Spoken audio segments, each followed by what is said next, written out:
ఒక్కసారి కొమ్మూరి గోల్డ్ కి కాల్ చేయండి. తాకట్లో ఉన్న మీ బంగారాన్ని విడిపించి మార్కెట్ ప్రైస్ కి వాళ్ళు కొనుక్కుని మిగతా డబ్బులు మీకు ఇచ్చేస్తారు. కేతన్ అగర్వాల్ మృతి కేసు అయితే దేశవ్యాప్తంగా కూడా ఒక సంచలనం సృష్టించిందని మనం చెప్పుకోవాలి. ఈ కేసులో తవ్వుతున్న కొద్ది రోజు ఒక ట్విస్ట్లు అయితే బయటపడుతూనే ఉన్నాయి. యాక్చువల్గా ఈ కేసు జరిగిన తర్వాత ఎప్పుడైతే జూన్ 18కి జరిగిందో దాని తర్వాత కొన్ని రోజులకి వాళ్ళ నాన్న విశాల్ అగర్వాల్ దేవేంద్ర ఫడ్నవీస్ అంటే మన మహారాష్ట్ర సీఎం గారిని కలిసిన విషయం మనందరికీ తెలిసిందే. సో అప్పుడు ఈ కేసు మీద ఇంకా అటెన్షన్ వచ్చింది. అప్పుడు ఆయన కోరుకున్నది ఏంది అని అంటే, మాకు ఏదొద్దు, మాకు ఖచ్చితంగా న్యాయం జరగాలి, ఎవరి చేసిర్రు వాళ్ళకి ఖచ్చితంగా శిక్ష పడాలి, ఏదైతే నా కొడుకు చచ్చిపోయిండో అట్లాంటి శిక్ష వాళ్ళకి వెయ్యాలి, ఎవరిని వదిలిపెట్టద్దు, కొంచెం ఈ కేసుని నెగ్లెక్ట్ చేయకుండా కాన్సన్ట్రేట్ చెయ్యూరి అని చెప్పి వేడుకున్నాడు. సీఎం గారి దగ్గరికి వెళ్ళి కోరుకుంటే నిజంగానే ఆయన అటెన్షన్ ఇచ్చిండు. ఉజ్వల్ గారికి అప్పచెప్పిర్రు. దాని తర్వాత చాలా ట్విస్ట్లు వచ్చినాయి బయటికి. ఇప్పటికీ ఇన్వెస్టిగేషన్ జరుగుతుంది. కానీ ఈ కేసులో ఐ విట్నెస్ లేకపోవడం అనేది కూడా ఒక మెయిన్ మైనస్గా మనకి తెలుస్తుంది. ఎందుకంటే end of the day I witness లేదు కాబట్టి ఎంత సియా గోయల్ నేనే చేసినా అని ఒప్పుకున్నా కూడా అది జల్లది. కోర్టులు అట్లాంటివి జల్లవు. సో ఐ విట్నెస్ ఎవరో ఒకళ్ళు ఉండాలి అని చెప్పేసి ఈజీగా కేసుని పక్కన పెట్టే అవకాశాలు ఉన్నాయి. కాబట్టి విశాల్ అగర్వాల్ కూడా ఆయన చాలా మందికి మీడియా ముందుకు వచ్చి కూడా వేడుకున్నాడు. ఆ రోజు అక్కడ ఎవరన్నా ఉంటే ప్లీజ్ జరా నా కొడుకుకి న్యాయం జరగాలి, తన ఆత్మకి శాంతి జరగాలి, ప్లీజ్ ఎవరన్నా ఉంటే చెప్పండి, మీకు దండం పెడతా అని కూడా ఆయన రిక్వెస్ట్ చేసిన వీడియోస్ కూడా మనం చూసినాం. సో ఇప్పుడు చాలా విషయాలు వెలుగులోకి వస్తున్నాయి. సియా గోయల్కి సంబంధించి నిజంగా అవన్నీ వింటుంటే వాళ్ళ కొడుకు చనిపోయిన తర్వాత ఎంత దిగజారిపోయి మోసం చేసిందో సియా గోయల్ కేతన్ అగర్వాల్ని అనేది అంటే బతుకున్న వాళ్ళ తల్లిదండ్రులు వింటుంటే వాళ్ళకి అది ఇంకా పెయిన్ అవుతుంది నిజంగానే. అంటే బతుకుండగా కొడుకు ఇంత మోసపోయిందా, అది కూడా మేమే ఫిక్స్ చేసినామా, ఇట్లాంటి మ్యాచ్ అనేది ఏ రకంగానైనా అది కుంగదీస్తుంది. అట్లనే జస్ట్ కేతన్ అగర్వాల్ చనిపోయిన 20 రోజులకే అంటే రీసెంట్గానే వాళ్ళ కేతన్ అగర్వాల్ తాత కూడా అంటే విశాల్ అగర్వాల్ గారి నాన్నగారు కూడా చనిపోయారు. ఎందుకు అని అంటే వీళ్ళిద్దరికి కేతన్ అగర్వాల్కి వాళ్ళ తాతగారికి అంటే మనవడు అంటే మస్తు ఇష్టం ఉండేనట. ఆశలన్నీ మనవడి మీద పెట్టుకొని బతుకుతుండేనట. అంత అటాచ్మెంట్ ఉంటుండేనట వాళ్ళిద్దరికి. అందుకే మనవడు చనిపోయినప్పటి నుంచి కూడా ఆయన తీవ్ర అనారోగ్యంకి గురైండు.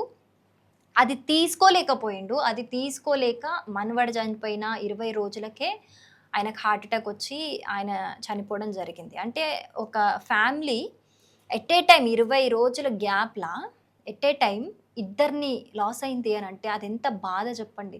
జస్ట్ ఇమాజిన్ విశాల్ అగర్వాల్ గారి సిచ్యువేషన్ మనం ఆలోచిద్దాము. ఆయన పరిస్థితి చూడండి. 20 రోజుల వ్యవధిలో ఇటు కొడుకును కోల్పోయిండు, ఇటు తండ్రిని కోల్పోయిండు. అంటే బతికుండంగా ఎవరి కడుపులో పుట్టిండో ఆయనను కోల్పోయిండు, ఈయన కడుపులో ఎవరు పుట్టిండో ఆయనను కోల్పోయిండు. అంటే ఎంత బాధ ఉంటుంది ఆయనకి. అసలు చెప్పుకోగలుగుతాడా? అది ఎవరికైనా చెప్పుకునే బాధనా అసలు? ఇదంతా ఎవరి వల్ల జరిగింది? ఒక సియా గోయల్ అనే అమ్మాయి వల్ల జరిగింది ఇదంతా.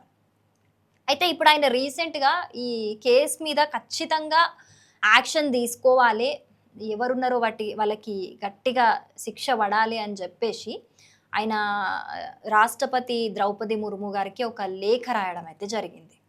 ఏమని రాసిర్రు అని అంటే చాలా బాధతో రాసిర్రు ఆ లేఖ కూడా. మీరు ఖచ్చితంగా నా కొడుక్కి న్యాయం చేయాలి, ఎవరైతే ఈ నేరం చేసిర్రో వాళ్ళకి ఖచ్చితంగా శిక్ష పడాలి, ఈ కేసు తొందరగా సాల్వ్ అయ్యేటట్టు, నేరస్తులు ఎవరున్నారో వాళ్ళకి తొందరగా శిక్ష పడేటట్టు చూడుర్రి మేడం, మీకు దండం పెడతా, మా ఫ్యామిలీ పట్ల మాకేమొద్దు, మాకేం చెయ్యొద్దు మీరు.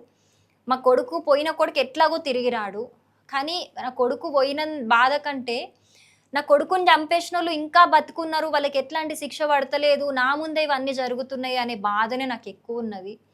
అట్లనే కొడుకు చనిపోయినాక 20 రోజులకే మా తండ్రి కూడా చనిపోయిండు తట్టుకోలేక. అంటే నేను ఒకటేసారి ఇద్దరిని కోల్పోయినా, 20 రోజుల వ్యవధిలో ఇద్దరిని కోల్పోయినా అంటే నా మానసిక పరిస్థితి మీరు అర్థం చేసుకోండి. నా బాధను అర్థం చేసుకొని, నా కుటుంబ బాధను అర్థం చేసుకొని, నా కుటుంబం ఇప్పుడు నిజంగా అనాథ అయిపోయిందని చెప్పుకోవాలి. ఎందుకంటే కుటుంబంలోని ఇద్దరు పెద్ద వ్యక్తులు, ఇద్దరు ఇంపార్టెంట్ వ్యక్తులు మా కుటుంబానికి కావాల్సిన వ్యక్తులు ఇద్దరు ఒకటేసారి దూరం అయ్యారు అని అంటే మా కుటుంబం నిజంగా అనాథ అయినట్టే. మేము తట్టుకోలేకపోతున్నాము ఈ బాధని. పోయిన వాళ్ళు ఎట్లాగో తిరిగి రారు కాబట్టి, పోయిన నా కొడుకు ఎట్లాగో తిరిగి రాడు కాబట్టి, ఆ కొడుకు పోవడానికి కారణమైన వాళ్ళకి ఖచ్చితంగా తొందరగా శిక్ష పడాలి మేడం. ఖచ్చితంగా ఈ ఇన్వెస్టిగేషన్ అయితే జల్దిన ముందుకు తీసుకుపోండ్రి.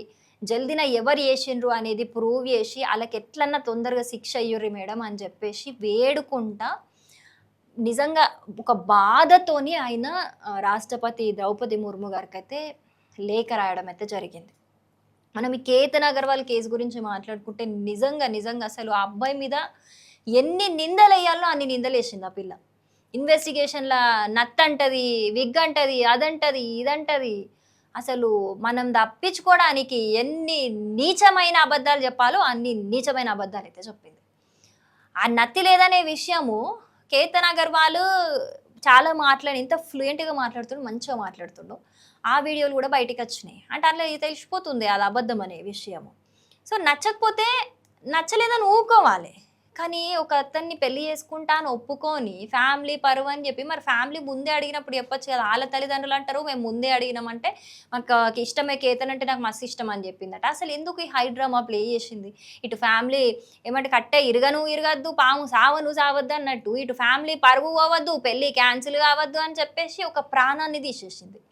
మళ్ళీ ఈ మొత్తం గ్యాప్లా మామూలు ట్విస్టులు కాదు ఇవి. ఆల్రెడీ సియా గోయల్కి చేతన్ చౌదరికి పెళ్ళి అయిపోయింది. పెళ్లి చేసేసుకున్నారు, వాళ్ళు రిజిస్టర్ మ్యారేజ్ చేసుకున్నారు. రిజిస్టర్ మ్యారేజ్ చేసుకున్నాకనే వాళ్ళు ఒక నెల రోజులు ఫారెన్ ట్రిప్కి పోయిర్రు. ఫారెన్ ట్రిప్కి పోయినప్పుడు కూడా కడుపు తెచ్చుకుంది. అంటే పెళ్లి చేసుకుంది, శోభనం కోవాలి కదా, హనీమూన్ ట్రిప్కి పోవాలి కదా, హనీమూన్ ట్రిప్ కూడా పోయింది. ట్రిప్కి పోయి కడుపు కూడా తెచ్చుకుంది. కడుపు తెచ్చుకున్నాక మళ్ళీ అబార్ట్ కూడా చేసుకుంది ఆ అమ్మాయి. మళ్ళీ ఈ మొత్తం గ్యాప్లా కేతన్ అగర్వాల్తో నాకు ఇష్టం అని చెప్పి సిగ్గుపడుకుంటా, అసలు ఆ వీడియోలు చూసిన వాళ్ళకైతే వీళ్ళిద్దరిది లవ్ మ్యారేజ్ ఏమో అనుకుంటారు. నాకు మస్తు ఇష్టం అనుకుంటా, నటించుకుంటా, ఆస్కార్ లెవెల్ పర్ఫార్మెన్స్ ఇచ్చుకుంటా ఎంగేజ్మెంట్ కూడా చేసుకుంది. అసలు చూడండి, మళ్ళీ అది చాలదన్నట్టు ఈ అబ్బాయి కేతన్ అగర్వాల్ దగ్గర డబ్బులు తీసుకొని చేతన్ అగర్వాల్కి కూడా ₹1,00,00,000 షాపింగ్ అని అడిగి అక్కడ బిజినెస్ ఇన్వెస్ట్మెంట్ అని ఇచ్చింది. ఎందుకు? వీళ్ళు ఇప్పుడు ఆల్రెడీ పెళ్లి చేసుకున్నారు కదా, ఈయన బిజినెస్ పెట్టి దాన్ని డెవలప్ చేసుకుంటే ఒక మంచి స్థాయికి వచ్చి సెటిల్ అయితే ఇప్పుడు ఈ అబ్బాయి కేతన్ అగర్వాల్ని అడ్డు తొలగించేసుకొని ఇయర్ ఎండ్ వరకు మళ్ళీ వీళ్ళు అఫీషియల్గా గ్రాండ్గా పెళ్లి చేసుకోవడానికి ఈ కథ అంతా హై డ్రామా ప్లే చేసింది మనం మేడం గారు. అది పరిస్థితి. ఒక అమ్మాయి ఆడిన గేమ్ వల్ల ఒక కుటుంబము ఎన్ని రకాలుగా మోసపోవాలనో అన్ని రకాలుగా మోసపోయింది. అసలు ఇప్పుడు వాళ్ళ నాన్న పడుతున్న బాధ అంతా ఇంత కాదు. నిజంగా ఆయన పరిస్థితి నిజంగా మనం అర్థం చేసుకోవాలి. 20 రోజుల వ్యవధిలో కన్న తండ్రిని కన్న కొడుకుని దూరం చేసుకోవడం, వాళ్ళిద్దరూ లోకం విడిచి వెళ్ళిపోవడం అనేది నిజంగా మామూలు విషయం కాదు. సో ఈ కేసుకి సంబంధించి ఇంకా ఇన్వెస్టిగేషన్ అయితే జరుగుతుంది. అసలు ఎంత సియా గోయల్ ఒప్పుకున్నా కూడా, చేతన్ చౌదరిని కస్టడీలో ఉంచినా కూడా ఒక ఐ విట్నెస్ అనేది లేకపోవడం వల్ల ఈ కేసు అయితే ముందుకు పోతలేదు. మరి ముందు చూడాలి, ఎవరన్నా ఐ విట్నెస్ ఇస్తారా ముందుకొచ్చి ఆ రోజు అక్కడికి వెళ్ళిన వారు, ఏం జరుగుతుంది అసలు ఈ కేసులో అనేది. ఈ కేసులో ఖచ్చితంగా న్యాయం జరగాలని కేవలం విశాల్ అగర్వాల్ గారు మాత్రమే కాదు, యావత్ దేశం మొత్తం కేతన్ సైడే ఉంది. దేశం మొత్తం కూడా ఖచ్చితంగా నేరస్తులకి శిక్ష పడాలని కోరుకుంటుంది.